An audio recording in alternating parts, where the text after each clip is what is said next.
Technology પ્રથમ surgical રોબોટે દેશમાં 100 સફળ ઓપરેશનો કર્યા. લેખક હર્ષ મેસવાણિયા. દ્વિતીય વિશ્વયુદ્ધ સમયે રોબોટ આસિસ્ટેડ સર્જરીનો યુગ શરૂ થયો હતો. તે સમયગાળામાં મશીનરી હજુ વિકાસ સાધી રહી હતી. મેડિકલ ક્ષેત્રમાં પણ પરિવર્તનનો નવો પવન ફૂંકાઈ રહ્યો હતો. ઓપરેશન કરવામાં સર્જનને ટેકનોલોજીની જે મદદ મળે તેને એક રીતે રોબોટ આસિસ્ટેડ સર્જરી કહેવાય. રોબોટ્સ એટલે અત્યારે પ્રચલિત અર્થમાં જે રોબોટનો ખ્યાલ છે એ નહીં. રોબોટ્સની મદદ એટલે મશીનરીનો ઉપયોગ. 1980 સુધી તબીબો રોબોટિક્સનો ખૂબ મર્યાદિત ઉપયોગ કરતા હતા. પરંતુ મેડિકલ ક્ષેત્રમાં નવી પેટર્ન રજિસ્ટર્ડ થવા માંડી અને નવા ઉપકરણોનો ઉપયોગ વધ્યો. એ પછી રોબોટની મદદથી થતા ઓપરેશનનું વલણ પહેલાં અમેરિકા અને યુરોપમાં અને પછી ત્યાંથી અન્ય દેશો સુધી વિસ્તર્યું. ઓર્થોપેડિક ઓપરેશનોમાં રોબોટિક્સનો ઉપયોગ સૌથી વધુ થતો હતો.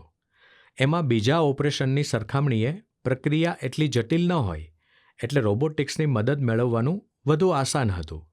ધીમે ધીમે રોબોટ આસિસ્ટેડ સર્જરી પર ડૉક્ટરોનો ભરોસો વધતો ગયો.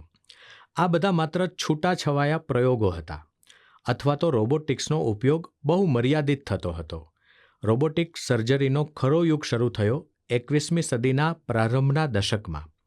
2006માં એઆઈની મદદથી ડૉક્ટરોએ એક 34 વર્ષના દર્દીના હાર્ટમાં સર્જરી કરી અને તેમાં રોબોટ્સની મદદ લેવાઈ હતી, અથવા કહો કે એઆઈથી સંચાલિત સોફ્ટવેરની એમાં મહત્ત્વની ભૂમિકા હતી.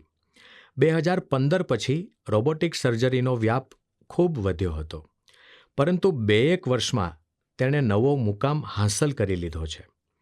દુનિયાભરમાં રોબોટિક સર્જરીનું પ્રમાણ વધી ગયું છે. તે એટલે સુધી કે સર્જિકલ રોબોટનું ગ્લોબલ માર્કેટ 2022-23માં $78 અબજ હતું. 2032માં સર્જિકલ રોબોટિક્સનું બજાર $188 અબજ પાર પહોંચી જવાનો એક અંદાજ છે. વિશ્વની મોટી હોસ્પિટલ ચેઇન્સ સર્જિકલ રોબોટિક્સ તરફ વળી રહી છે. તેના કારણે આ માર્કેટમાં 9.1%ના દરે વૃદ્ધિ થઈ રહી છે. દુનિયામાં જે વલણ શરૂ થયું છે એ હવે ભારતમાં પણ પહોંચી ગયું છે. SS ઇનોવેશને સ્વદેશી સર્જિકલ રોબોટ બનાવ્યો છે. એને મંત્ર એવું નામ આપ્યું છે. આ મંત્રએ 100 ટ્રાયલ રોબોટિક કાર્ડિયાક સર્જરી કરી છે. આ સફળતા પછી કંપનીએ જાહેરાત કરી છે કે યુરોપ અમેરિકામાં પણ એના ટ્રાયલ માટે પ્રયાસો શરૂ કરાયા છે. જો બધા ટેસ્ટમાંથી મંત્ર પાર પાડશે તો ભારતના સ્વદેશી સર્જિકલ રોબોટની દુનિયાભરમાં ડિમાન્ડ વધશે. Endoscopic coronary artery bypass, valve replacement, સ્તનના અમુક ઓપરેશનો કરવાની આ સર્જિકલ રોબોટની ક્ષમતા છે. એક એવો દાવો થઈ રહ્યો છે કે સર્જિકલ રોબોટના કારણે શરીરમાંથી લોહી બહુ વહેતું નથી. એક સિસ્ટમ સેટ કરી હોય એ પ્રમાણે એટલા સમયમાં ઓપરેશન થઈ જાય છે, એટલે લોહીનો જથ્થો ઓછો વહી જાય છે. તાજેતરમાં મંત્રની એક સિદ્ધિની દેશભરમાં ચર્ચા થઈ.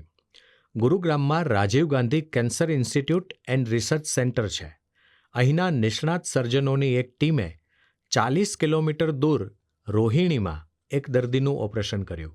આ ટેલી સર્જરી અથવા રોબોટિક સર્જરીમાં સ્વદેશી સર્જિકલ રોબોટ મંત્રની ચાવીરૂપ ભૂમિકા હતી. સર્જિકલ રોબોટ મંત્રની મદદથી ડૉક્ટરોએ આટલા દૂરથી 45 મિનિટ સુધી એક જટિલ સર્જરી કરી હતી.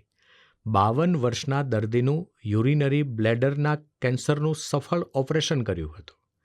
ઇન્સ્ટિટ્યૂટે કહ્યું હતું કે દેશમાં આ પ્રકારે આ પહેલી સર્જરી થઈ છે. આ ટેકનોલોજી દૂરના પછાત વિસ્તારોમાં ખૂબ ઉપયોગી થઈ પડશે. હવે કોઈ જટિલ ઓપરેશન અમદાવાદની હોસ્પિટલના ડૉક્ટરો 500 કિલોમીટર દૂર ઉના કોડીનારમાં કે 300 કિલોમીટર દૂર વલસાડમાં કરી શકે એ દિવસો બહુ દૂર નથી.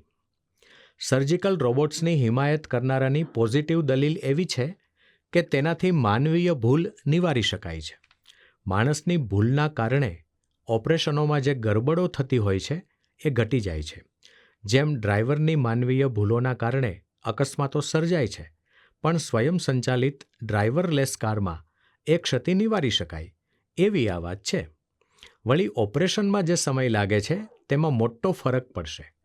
ડૉક્ટરો દિવસમાં જેટલા દર્દીઓના ઓપરેશન કરે છે તેના કરતાં સર્જિકલ રોબોટ્સની મદદથી વધુ ઓપરેશનો થશે. તેની વિરુદ્ધમાં એવી દલીલ થાય છે કે સર્જિકલ રોબોટ્સથી ભલે માનવીય ભૂલ નિવારી શકાય છે, પરંતુ મશીનરીમાં જે ગરબડો સર્જાય છે એનો ઉપાય શું? મશીનમાં તો ગમે ત્યારે ટેકનિકલ એરર આવી શકે છે.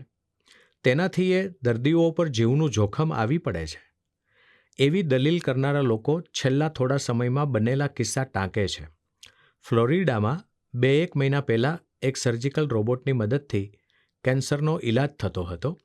કંઈક ટેકનિકલ ગરબડો થઈ તો દર્દીના આંતરડામાં એણે ભૂલથી કાણું પાડી દીધું. દર્દીનું મોત થઈ ગયું. એ પછી દર્દીના પરિવારજનોએ સર્જિકલ રોબોટ્સ બનાવનારી કંપની પર કેસ કર્યો છે. સર્જિકલ રોબોટ્સની તરફેણમાં અને વિરુદ્ધમાં સામસામી દલીલો થઈ રહી છે. દર્દીઓની જિંદગી બચાવી હોય એવા કિસ્સા પણ એની હિમાયત કરનારા લોકો ટાંકી રહ્યા છે. ઓપરેશનમાં સમય લાગવાનો હોય તેના બદલે મશીનરીની મદદથી સર્જરી ઝડપથી થઈ ગયાના અનેક કિસ્સા બને છે. એક તર્ક એવો પણ છે કે જે સર્જરી અત્યારે 5 થી 6 લાખમાં થતી હશે એ જ સર્જરી રોબોટની મદદથી 1-1.5 લાખ રૂપિયામાં થઈ જશે. ખર્ચ ઘટી જશે અને કેટલાય દર્દીઓ સર્જરી કરાવીને કાયમના દુઃખમાંથી છુટકારો પણ મેળવી શકશે.